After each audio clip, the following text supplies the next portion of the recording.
भगवान महावीर को, जैसा कि अभी डॉक्टर आनंद ने कहा था, 24वें तीर्थंकर हैं। वह जैन धर्म के प्रतिपादक नहीं हैं, बल्कि भगवान ऋषभदेव जो प्रथम तीर्थंकर हैं वह जैन धर्म के प्रतिपादक हैं। तो भगवान ऋषभदेव से लेकर भगवान महावीर तक 24 तीर्थंकर हुए हैं और सभी ने अपना सत्य, अहिंसा, अस्तेय, अपरिग्रह, ब्रह्मचर्य का जो सिद्धांत है उन पर चलते हुए भगवान ऋषभदेव ने तो असी मसी कृषि की भी शिक्षा दी। वह आदि ब्रह्मा भी कहे जाते हैं, आदिनाथ कहे जाते हैं, ऋषभदेव कहे जाते हैं और उनके प्रमाण मोहनजोदड़ो और हड़प्पा की खुदाई में भी प्राप्त हुए हैं।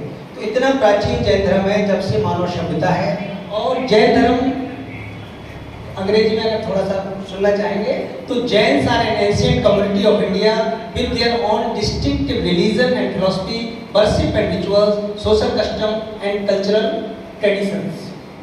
हम लोग को जैन धर्म का अलग तरह से फॉलोअर जो होते हैं वो अलग तरह से अपना रिचुअल्स फॉलो करते हैं। और भारत में जैनों की संख्या 2011 की सेंसस के अनुसार 48 लाख है।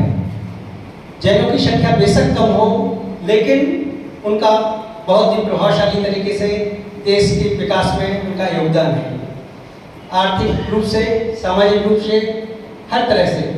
तो जैनों की संख्या सिर्फ 4.88 मिलियन, मतलब 48 लाख के आसपास ही है। और यह जनसंख्या दिन प्रतिदिन कम हो रही है, बढ़ नहीं रही है। आज सामाजिक क्राइसिस इस तरह से है, सामाजिक ताना बाना, कि माँ बाप एक या दो बच्चे ही पैदा कर रहे हैं, तो जनसंख्या दिन प्रतिदिन कम हो रही है, बढ़ नहीं रही है। हम दो हमारे दो के बजाय हम दो हमारा एक हो गया, तो 20-25 साल में उसका परसेंटेज कम होता जा रहा है। जैनों के 24 तीर्थंकर होते हैं: ऋषभ, अजित, संभव, अभिनंदन, सुमंत, पद्म, सुपार्थिव, राग, चंद्रप्रभु, शीतल, श्रेयांश, बांशु, पूजत, सुधराय, विमल, अनंत, धर्म, जस, उज्जवल, शांति, कुंठ, अरुमल्ली, मनाय, मुनि शोभित, नविनय, पार्श्व, वर्तमान पद, पुष्प चढ़ा। इस तरह से 24 तीर्थंकर हैं और 24 पे अलग अलग चिन्ह होते हैं। हम उसी चिन्हों से उनको पहचानते हैं। भगवान आदिनाथ के बैल होता है, अजितनाथ के हाथी होता है। इसी तरह से भगवान महावीर, मतलब मूर्ति देखने में एक सी लगती है सामान्य व्यक्ति को, लेकिन सबके एक चिन्ह होता है जिससे हम आइडेंटिफाई कर लेते हैं कि एक कौन से भगवान है। जैसे पार्श्वनाथ भगवान जो बनारस वाले हैं, उनके ऊपर सर्प का चिन्ह होता है, तो हम लोग उससे आइडेंटिफाई करते हैं कि भगवान पार्श्वनाथ हैं। और भगवान महावीर का चिन्ह सिंह है। सबके नीचे एक चिन्ह बना रहता है। और जैन धर्म 2 भागों में बटा हुआ है, एक दिगंबर सेट, एक श्वेतांबर सेट। अधिकांश धर्मों में 2-2 डिवीजन हो गए हैं, तो जैन धर्म में भी दिगंबर और श्वेतांबर है, और उसमें भी फर्दर सब डिविजन्स हैं। तो जो 24 तीर्थंकर हैं, उनकी जन्मस्थलियों के बारे में मैं बताना चाहूँगा कि 24 में से 18 तीर्थंकरों की जन्मस्थली उत्तर प्रदेश में है और 6 तीर्थंकरों की जन्मस्थली बिहार में है। तो उत्तर प्रदेश बहुत ही पवित्र भूमि है और विशेष रूप से बनारस में 4 तीर्थंकरों की जन्मस्थली है: सुपार्श्वनाथ भगवान की, चंद्रप्रभु भगवान की, श्रेयांशनाथ भगवान की और पार्श्वनाथ भगवान की। तो 4 तीर्थंकरों की जन्मस्थली होने के कारण जैनों के लिए वाराणसी भूमि बहुत ही पवित्र है। अयोध्या में 5 तीर्थंकरों की जन्मस्थली है, वाराणसी में 4 की, हस्तिनापुर में 3 की, कौशाम्बी में पद्मप्रभु, श्रावस्ती में संभवनाथ, सोनीपुर बटेश्वर में नेमिनाथ, कंपिलाजी में विमलनाथ, रतनपुरी में धर्मनाथ, काकंदी में पुष्पदन। इस तरह से 18 तीर्थंकरों की जन्मस्थली अकेले उत्तर प्रदेश में है और 6 तीर्थंकरों की राजगिरी में मुनिशोभित, चंपापुरी में भांशपूज, मिथिलापुर में मल्लीनाथ और नमीनाथ, कुलुआ पहाड़ में शीतलनाथ और कुंडलपुर में भगवान महावीर। इस तरह से ये वाला एरिया बहुत ही पवित्र है जैन धर्म के हिसाब से। और ये दिगंबर और श्वेतांबर के अलावा भी उसमें सब सेक्ट हो गए हैं, जिसमें 13पंथी, 20पंथी, स्थानकवासी, तो सब डिवीजन भी पाए गए, लेकिन सभी इन्हीं 24 तीर्थंकर भगवान को मानते हैं। ये एक विशेषता है। सिर्फ पूजा पद्धति में परिवर्तन हुआ है, 24 तीर्थंकर वही है, चाहे दिगंबर हो चाहे श्वेतांबर हो। जैन हेरिटेज इंडिया, आप कहीं भी खुदाई वगैरह में देखेंगे तो हर जगह आपको जैन मूर्तियां मिलती हैं खुदाई में, उसके प्रमाण मिलते हैं। इसके अलावा 2nd सेंचुरी BC में उड़ीसा में महाराजा खारवेल थे और वहां पर जो गुफाएं बनी हुई हैं जिसमें साधु बैठ के तपस्या करते थे वो आज भी देखने योग्य हैं। उदयगिरी खंडगिरी की गुफाएं, कोई उड़ीसा गया हो, उड़ीसा से आप लोग कोई, हाँ, तो आपने देखा होगा उदयगिरी खंडगिरी की गुफाएं। और मैं अभी कुछ दिन पहले अजंता एलोरा गया तो वहां भी बहुत सारी गुफाएं आपको देखने को मिलेंगे और उनमें मूर्तियां भी हैं। तो इस तरह से जैन धर्म के प्रमाण पूरे देश में हर जगह मिलते हैं। एक खजुराहो के मंदिर है जो कि 10th सेंचुरी के हैं। एक जैन प्रतीक कहलाता है, इसमें भी फादर ने बनाया हुआ है, सर्व धर्म का इसमें रिप्रेजेंटेशन किया है। इसमें नीचे जैन प्रतीक बना हुआ है, क्रिश्चियन बनाया है, बिहारी बनाया है, हिंदू बनाया है, मुस्लिम बनाया है, सभी धर्मों का। तो एक जैन प्रतीक हमारा सिंबल है जिसके माध्यम से जैन को जाना जाता है। और एक लबोकार मंत्र होता है, लबो अरिहंताणम, लबो सिद्धाणम, लबो आर्याणम, लबो अच्छायम, लबो सबकुशाहुरम। इसमें एक महामंत्र कहा जाता है, इसमें सभी को नमस्कार किया गया है। अरहंतों को नमस्कार हो, सिद्धों को नमस्कार हो, सभी आचार्यों को नमस्कार हो, सभी उपाध्यायों को नमस्कार हो और विश्व के सभी साधुओं को नमस्कार हो। इसमें लोगों के गुणों की बात की गई है और सभी को इसमें रिस्पेक्ट दिया गया है। सर्वधर्म समभाव के लिए यह महामंत्र है। जैन हेरिटेज इंडिया में मैन्युस्क्रिप्ट भी आप देखेंगे तो देश में लाखों की संख्या में मैन्युस्क्रिप्ट है, जिसमें से लगभग 10 लाख मैन्युस्क्रिप्ट्स जैन मैन्युस्क्रिप्ट्स हैं। आजकल तो इनका सब कैटलॉग बन गया है और इनको आप देखेंगे तो भारत सरकार की एक वेबसाइट है, नेशनल मिशन फॉर मैन्युस्क्रिप्ट्स। इन्होंने पूरे देश के मैन्युस्क्रिप्ट को एक साथ कैटलॉग कर दिया है। इनको आप इंटरनेट पे देख सकते हैं, लेकिन फुल टेक्स्ट नहीं मिलता है। कम से कम ये पता चल जाता है कि कौन सा मैन्युस्क्रिप्ट कहाँ पर है। किसी मंदिर में है तब भी पता चल जाता है, किसी के पास व्यक्तिगत है तब भी पता चल जाता है।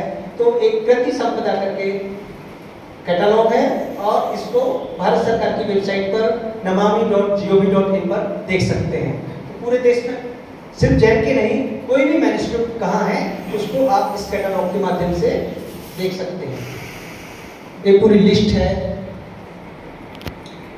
दिगंबर जैन आचार्य जो होते हैं वो पूर्ण दिगंबर रहते हैं, नो पोजीशन, कुछ भी नहीं रखते हैं। सिर्फ उनके हाथ में एक कमंडल पानी के लिए और एक पिच्छी होती है और कुछ भी नहीं होता है। पूर्ण दिगंबर रहते हैं, खाली तखत पे सोते हैं, बिना, कई बार चटाई लेते हैं, कई बार चटाई भी नहीं लेते हैं। उनकी कठिन चर्या होती है। जैन धर्म देखने में सामान्य लगता है लेकिन इसकी चर्या बहुत कठिन है। अभी भेलूपुर जैन मंदिर में साधु रुके हैं, आप चाहें तो दर्शन कर सकते हैं कि 24 घंटे में एक बार पानी पीते हैं, एक टाइम ही भोजन करते हैं और 24 घंटे कुछ नहीं लेते हैं, चाहे कितनी भी गर्मी हो, चाहे कुछ भी हो, और बहुत कठिन चर्या का पालन करते हुए आगे बढ़ते हैं। तो एक दिगंबर साधु आचार्य विद्यासागर जी की फोटो है। एक श्वेतांबर साधु है। श्वेतांबर साधु भी चर्या तो इनकी भी कठिन होती है, लेकिन ये श्वेत वस्त्र धारण करते हैं और किसी जीव को कष्ट ना हो इसलिए पिच्छी लिए रहते हैं, झाड़ के चलते हैं। बैठना है तो पहले देखेंगे फिर बैठेंगे। तो दिगंबर और श्वेतांबर साधु आपने अभी फोटो देखी और उनकी चर्याओं को जाना। एक दिगंबर साध्वी हैं, साध्वी भी सफेद ड्रेस में रहती हैं। तो ये भी कठिन चलने में, ये लोग पैदल चलते हैं, वाहन का उपयोग नहीं करते हैं, 24 घंटे में एक बार खाते पीते हैं।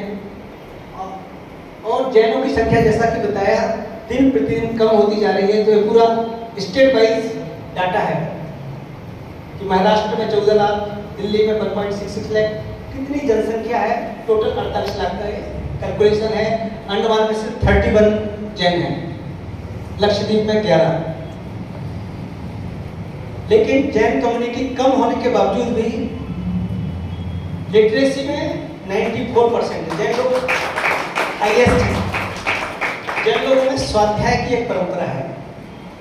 कई लोग हमारे जैसे ओल्ड एज में बुआ वगैरह थी, स्कूल में नहीं पढ़ी नहीं थी, लेकिन सभी शास्त्र पढ़ लेती थी। उनको बहुत सारे गीत भजन सब मौके के आते हैं। तो जैन धर्म में स्वाध्याय की एक जो परंपरा है कि डेली जाके मंदिर में कुछ ना कुछ पढ़ना है। स्वाध्याय से उन लोगों को ज्ञान होता है और रिपीट करते रहते हैं। तो जैन धर्म में अपने देश में अभी 94% लिटरेसी रेट है।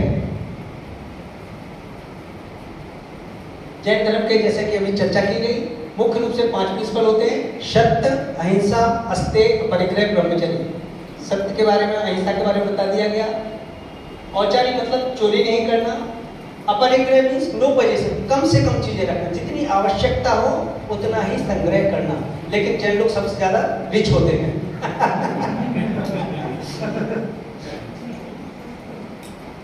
क्योंकि जैन लोग मिसयूज नहीं करते, इसलिए उनके पास बहुत ज्यादा होती है। जैन धर्म के मुख्य सिद्धांत अहिंसा, परमो धर्मा और जियो और जीने दो। किसी भी जीव को कष्ट नहीं पहुंचाना। अगर आप इन सिद्धांतों को अपने जीवन में वास्तव में अपनाएंगे तो समस्याएं कम से कम होंगी, आपका पैसा अपने आप संग्रह होगा। अपरिग्रह। जैन धर्म के कुछ फेस्टिवल भी अलग से हैं। 10 लक्षण पर्व होता है हम लोगों का, 10 दिन के लिए करते हैं। अष्टांग का पर्व होता है, अष्टमी और चतुर्दशी को भी लोग एक टाइम नहीं खाते हैं। और कुछ इवेंट बेस्ड होते हैं, जैसे दीपावली। दीपावली मनाई जाती है, भगवान राम के अयोध्या वापस आने को कहते हैं। जैन धर्म में दीपावली को भगवान महावीर मोक्ष कहते हैं, इसलिए हम लोग मनाते हैं। हम लोग दीपक जलाते हैं, लेकिन मनाते हम लोग भी हैं, लेकिन उसका पर्पस डिफरेंट है। भगवान महावीर का निर्वाण महोत्सव बनाते हैं, तो हम लोग निर्वाण लड्डू जलाते हैं और दीपावली मनाते हैं। श्रुत पंचमी होता है, तो हम लोग जैन शास्त्रों को सुरक्षित रखने का प्रयास करते हैं। जितने भी हमारे पास हस्तलिखित ग्रंथ है, उनके हम लोग कवर वगैरह बनाते हैं, उनको धूप दिखाते हैं, उनकी केयर करते हैं। तो श्रुत पंचमी एक हम लोगों का शास्त्रों की केयर करने का पर्व होता है। एक महावीर जयंती, जो कि हम लोग आज सेलिब्रेट कर रहे हैं, भगवान महावीर का जन्म महोत्सव। रक्षाबंधन, तो रक्षाबंधन भाई बहन का त्योहार माना जाता है, लेकिन जैन धर्म में उस दिन 700 जैन मुनियों की रक्षा हुई थी, उसलिए रक्षाबंधन का त्योहार जैन धर्म में मनाया जाता है। तो सभी त्योहार जो हिंदुओं के हैं, जैन भी मनाते हैं, लेकिन उनका पर्पस डिफरेंट होता है, जिसका भी आपको बताया। ये 10 लक्षण पर्व हैं: उत्तम, क्षमा, मार्दव, आर्जव, सत्य, शौच, संयम, तपत्याग, आकिंचन, ब्रह्मचर्य। इन 10 धर्मों की चर्चा होती है। हम लोग साल में 10 दिन विशेष रूप से इन फेस्टिवल को मनाते हैं। और इसके बाद एक अच्छा पर्व होता है, जिसकी फादर ने फोटो भेजी थी, क्षमा वाणी पर्व। हम लोग एक दूसरे से सॉरी कहते हैं। गलती हुई हो साल भर में, जो भी जाने अनजाने में गलती हो गई हो, तो उसके लिए माफी मांग लेते हैं, क्षमा वाणी पर्व। या भेलूपुर में हर साल क्षमा वाणी के बाद मनाया जाता है। इसमें प्रत्येक व्यक्ति साल भर में मनमुटाव हो जाता है, जाने अनजाने में गलती हो जाती है, तो मिसअंडरस्टैंडिंग अगर हो जाए तो एक बार अगर सॉरी कह देंगे तो मन का मलाल दूर हो जाता है और भाव अच्छे हो जाते हैं। तो 10 लक्षण पर्व की शुद्धता के बाद हम लोग क्षमा वाणी पर्व मनाते हैं। आजकल जैन साहित्य डिजिटल लाइब्रेरी के माध्यम से सभी को उपलब्ध है। उसके लिए एक मुख्य जैन ई लाइब्रेरी है। आप कोई भी बुक जैन धर्म की फ्री ऑफ कॉस्ट पढ़ना चाहते हैं तो jainelibrary.org में जाएं, आप वहां से जैन धर्म की पुस्तक को देख सकते हैं। मैं लाइब्रेरी वाला इसलिए बता रहा हूँ जैन क्वांटम भी है, digital library of international Digambar Jain organisation, internet archive. अब आते हैं मुख्य बिंदु पर, जैनिक इन वाराणसी। बनारस को सर्वधर्म समभाव और